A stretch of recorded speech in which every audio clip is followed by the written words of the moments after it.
Bonjour et bienvenue dans ce nouveau tutoriel où nous allons voir comment se connecter à une base de données en PDO, c'est-à-dire en utilisant la programmation objet. Alors, vous le savez sûrement déjà, si vous avez vu l'autre tutoriel qui concerne les connexions de la base de données, mais la grosse différence ici, c'est comme je l'ai dit, c'est qu'au lieu de se connecter grâce à des fonctions, on va se connecter grâce à de la programmation objet.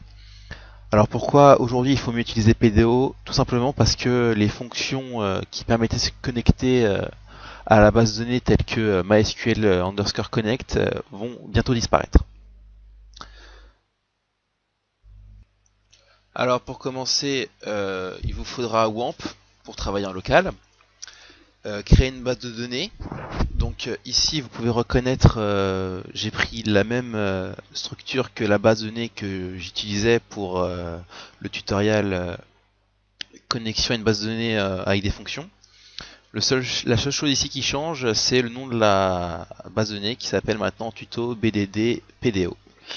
Et on retrouve la table user avec les ID et les noms. Donc notre but serait de se connecter à cette base de données.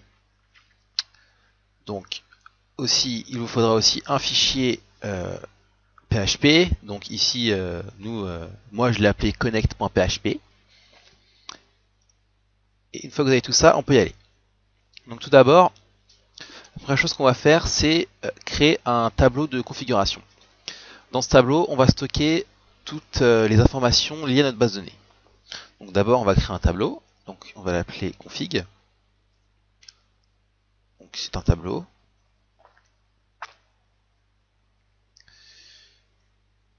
DB comme database. Donc comme j'ai dit, c'est un tableau. Array. On ouvre la parenthèse. On met le point virgule maintenant, comme ça on ne l'oubliera pas. Et c'est parti. Alors, tout d'abord, première donnée sur une base de données, c'est l'host. L'host. Donc ici, comme on est en localhost, notre hébergeur c'est localhost. Deuxième chose, c'est le pseudo, le username.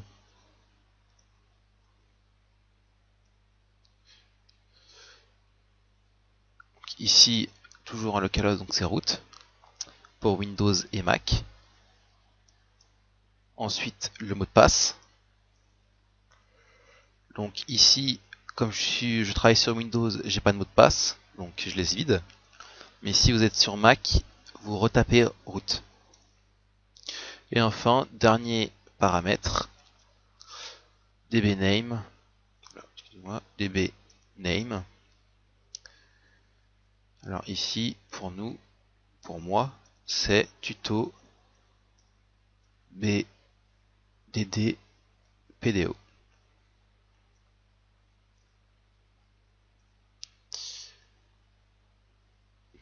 Voilà, on a créé notre tableau qui va nous servir pour la configuration. Alors, pourquoi j'ai créé un tableau? Pour des soucis de lisibilité dans le code. Et aussi, c'est plus facile si on a fait une erreur de corriger juste le tableau que de tout regarder. Que regarder, par exemple, si on a 2000 lignes de code, tout regarder à chaque fois qu'on veut se connecter à la base de données, on s'y retrouve plus. Donc maintenant qu'on a notre tableau, on va l'utiliser. On va créer une variable, db. Et c'est dans cette variable-là qu'on va créer notre objet qui va nous permettre de se connecter à la base de données.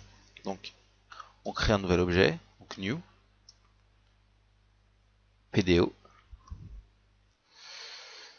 et entre parenthèses, on va mettre tous nos identifiants de connexion en ce nom du tableau. Donc d'abord, MySQL, on commence par le host, on concatène avec le résultat du tableau. Donc ici, c'est db host.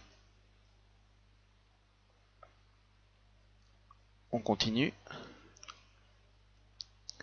avec le dbName, donc la base de données, le nom de la base de données.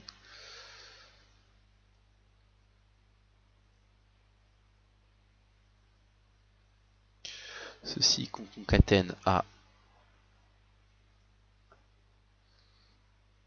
le tableau.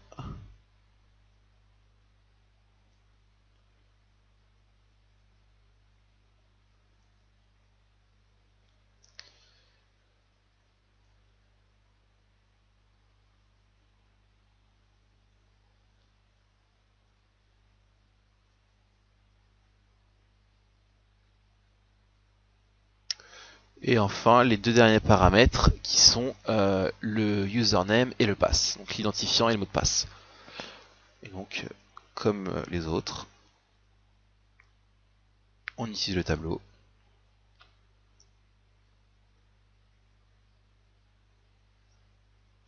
Hop.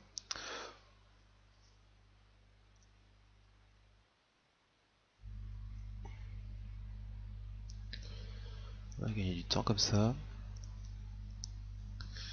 Donc ici, en premier, on met le username, suivi par le mot de passe.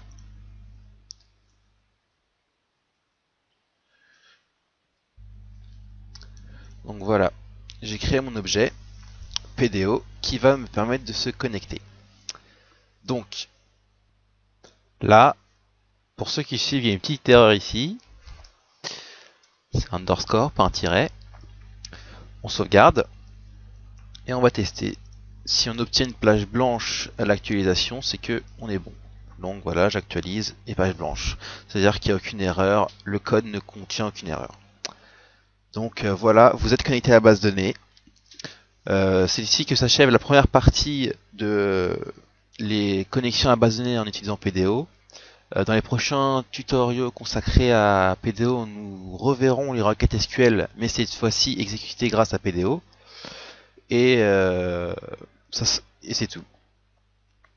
Je vous conseille de nous suivre sur Twitter ou de nous rejoindre sur Facebook, ou les deux, si vous ne voulez manquer plus aucun tutoriel. Et je vous dis à bientôt.